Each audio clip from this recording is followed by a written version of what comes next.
Good morning all, welcome back to the channel. This is Auto-gearbox episode 35 and it's the day after filming the RX8 video. So unfortunately, after I broke down in the RX8 on Thursday evening, I thought I'd take the Stagea to work on Friday. On my way to work I had some weird shifting going on when I got onto the motorway and I put my foot down.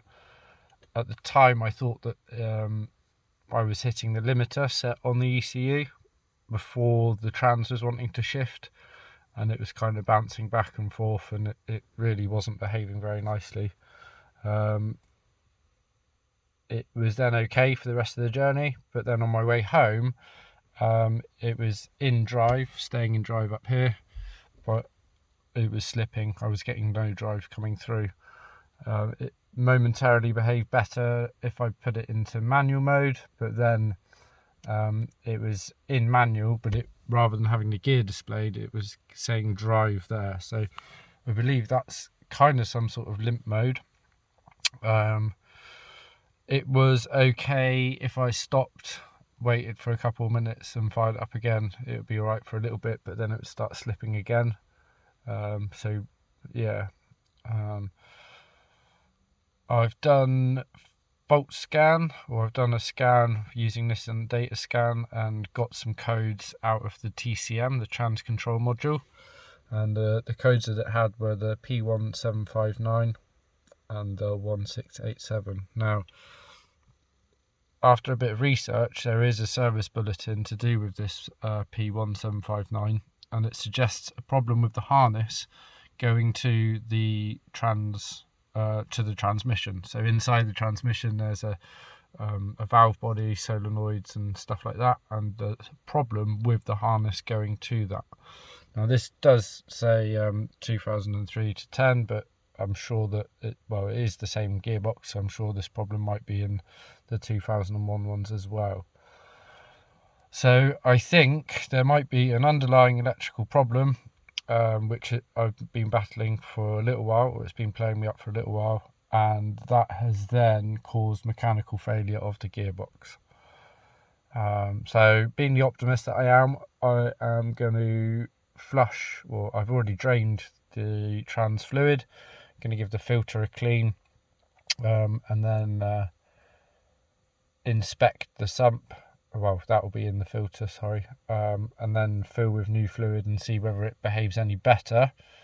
And while I'm there, I'm going to be inspecting the harness to see whether there's anything that we all need to be looking out for a bit more. So hopefully this will be useful for those of you that haven't got a problem with your trans yet. I urge you all to investigate this harness. If you're not competent, get a garage or an automatic transmission specialist to have a look for you, because it does seem to be an underlying problem. And this is the second time it's happened to me. So the first time it was all in a bit of a rush, but I killed the gearbox which was in the vehicle when I bought it.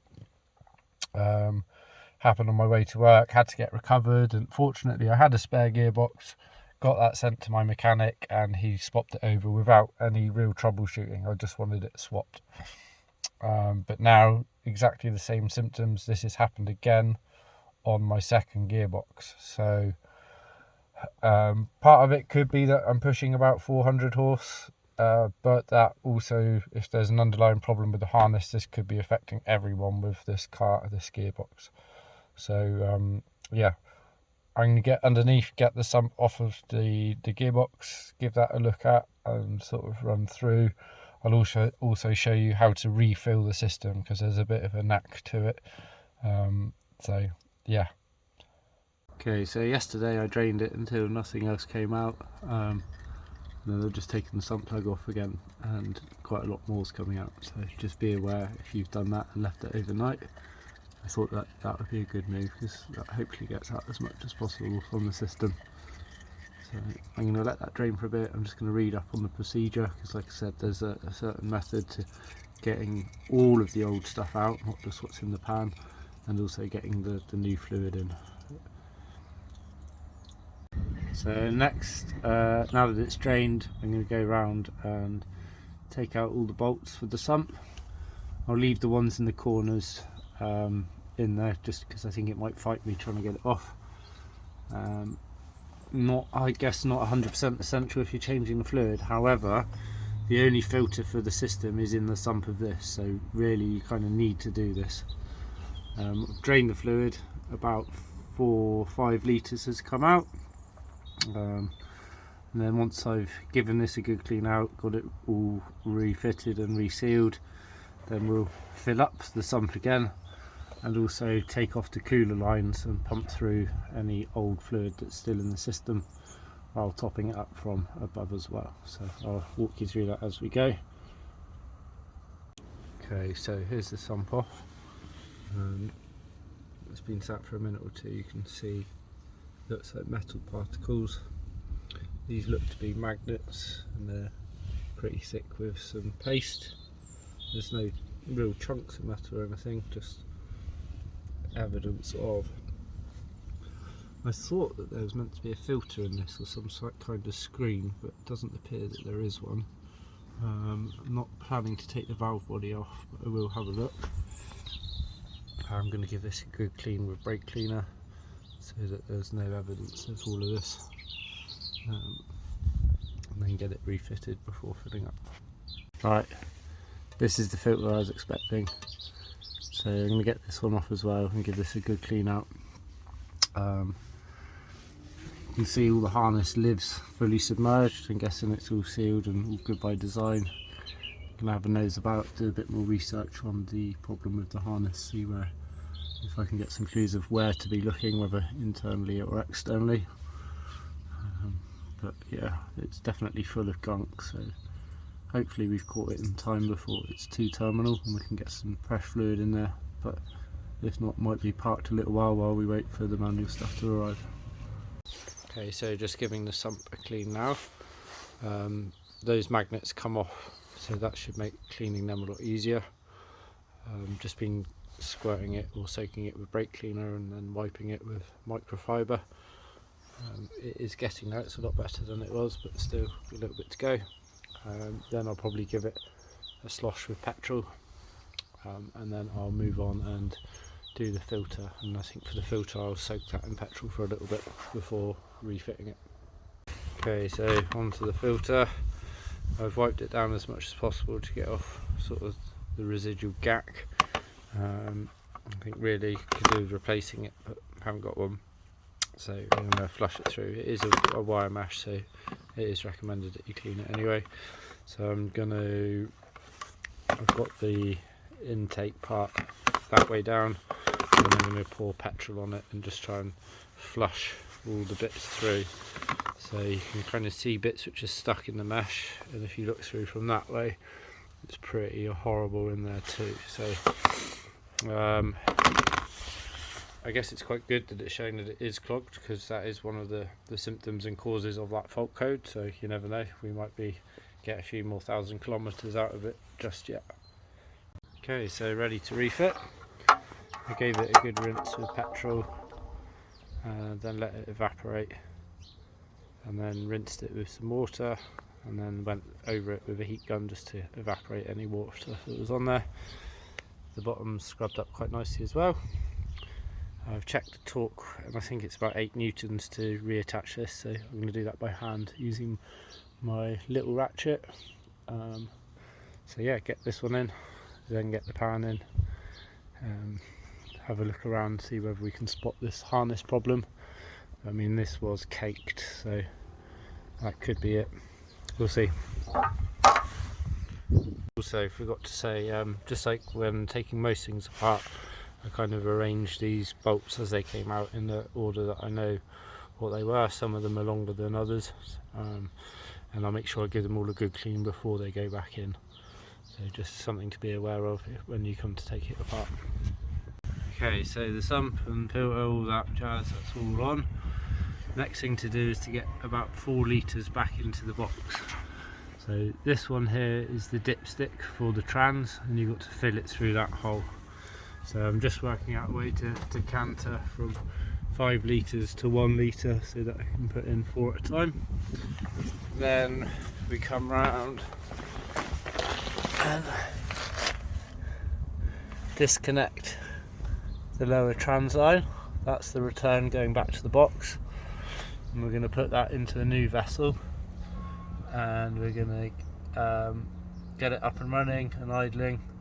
And what we want is to keep topping up with 2 litres at a time until 2 litres, leave it for a bit, then 2 litres, leave it for a bit, until we've got clear fluid coming out, because at the moment there's still quite a lot of fluid in the torque converter and also in the cooler lines as well. I'm also going to swap these worm gear ones for some of the more T-bolt styly. Just these were all I had at the time. So while I'm there, get them sorted as well. But first of all, let's get 4 litres in there. Okay, so I've got 4 litres in there now. I've got a vessel to catch that's going to be coming from the return, and I can also measure on here. So what I'm going to do is get to about, or get the hose in there, get the engine running. When it gets to about 2 litres, stop, check the fluid, top it up, and rinse and repeat. Should flush out about 5 litres. I've got another fresh 5 litres and another couple of spare 1 litre ones as well, so should be all right there. Okay, so I've now drained enough and topped up enough that clear stuff was coming out. So just having a bit of a tidy up now. Going to brake clean a load of stuff, make it all look better, then bring it up to temp, and then top it up anymore if I need to, because we need to get the gearbox up to temp before we can really check the levels of it. So still got that to do. Okay, so got the other car out of the way. Gonna go and take this for a drive now, just to see whether it behaves better, and also to get a little bit more heat into the trans, and then when I get back I can check the level and see whether that's all okay. Fingers crossed it's not slipping too much and we can hold gear. Still going to drive it like a nun, but just good to know that it's actually working, so I'll report back in a bit. Okay, we're back where we began. Test drive was successful, drove really well. Gearbox was silky smooth, no signs of slipping or anything like that, so really pleased. I did need to top it up probably about another half a litre when I got back, so I'll keep an eye on that one. Just done a quick scan with Nissan data scan, and the TCM's not picked up anything in that time, so don't think I've cured it, but I've certainly made it behave better. I won't be racing in a couple of weeks as I had planned, which is a real shame, but we'll still go and have a watch. But yeah, I think I'm gonna have to hold out on the dyno as well, really, until we've got the all-wheel drive manual box in. So there is a silver lining to this. that is coming, so might see whether we can get that a little sooner than originally planned. But for now, I'm going to say that I've somewhat got to the bottom of at least my problems. I should have mentioned, actually, I did look at the harness. I couldn't see anything visibly wrong, so I think I'll kind of just see whether we get those codes back again, because then that would indicate that we should be investigating the harness a bit more when we know that the fluid's all 100%. So thanks for watching, guys. I will put a link to the service bulletin and also the guide that I went through from the SAL forum on how to drain how to properly drain and top up, flush, etc. the transmission. So hope you've enjoyed this one. Please give the video a like if you did, and if you haven't already, give us a subscribe. That all helps. And I will catch you real soon, because I think I'm going to make a little mini video doing another compression test on the RX-8. So might be 3 videos this weekend after so quite a while without any. So thanks again, take it steady, and I'll see you all soon.